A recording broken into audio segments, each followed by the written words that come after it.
భారతదేశ తొలి ప్రజాస్వామ్యవాది సర్దార్ సర్వాయి పాపన్న గౌడ్.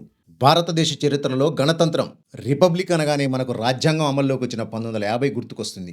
కానీ రాచరికపు సంఖ్యలలో మగ్గుతున్న 17వ శతాబ్దపు దక్కన్ నేలపై సామాన్య అణగారిన కులాల ఐక్యతతో ఒక ప్రజా రాజ్యాన్ని నిర్మించి తొలి గణతంత్ర స్ఫూర్తిని రగిలించిన దీశాలి సర్దార్ సర్వాయి పాపన్న.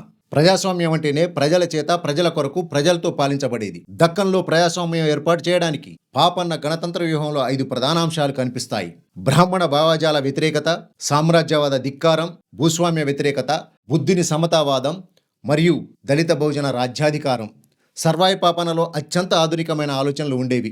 సమకాలీన భారతీయ రాజులకు కానీ, సామాన్యులకు కానీ ఎవ్వరికీ లేని దార్శనికత ఆయనలో కనిపించేది. ఆనాటి రాజులందరూ బ్రాహ్మణులకు మాన్యాలిచ్చి పోషిస్తే పాపన్న అందుకు భిన్నంగా అణగారిన వర్గాలకే దేవాలయాల్లో అర్చకత్వ బాధ్యతలు అప్పగించి సామాజిక సమానత్వానికి పునాది వేశారు. రాజకీయ గణస్వామ్యమే కాదు, సామాజిక ప్రజాస్వామ్యానికి, సమానత్వానికి ఇది ఒక మార్గదర్శక నిర్ణయం. సమాజ నిర్మాణాన్ని పూర్తిగా అవగాహన చేసుకున్న ఏకైక పాలకుడు సర్వాయి పాపన్న.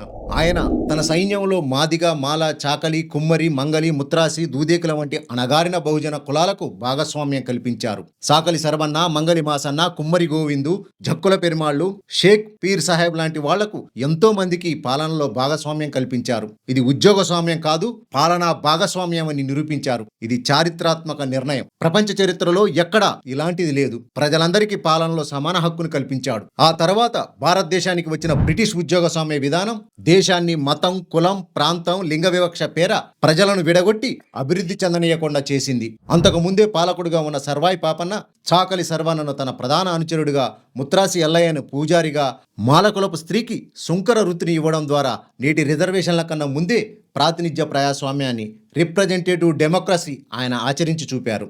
ఇది ఇప్పుడు మనం చూస్తున్న సామాజిక న్యాయాన్ని ఆచరించిన భారతదేశ తొలి ప్రజాస్వామ్యవాది సర్దార్ సర్వాయి పాపన్న గౌడ్.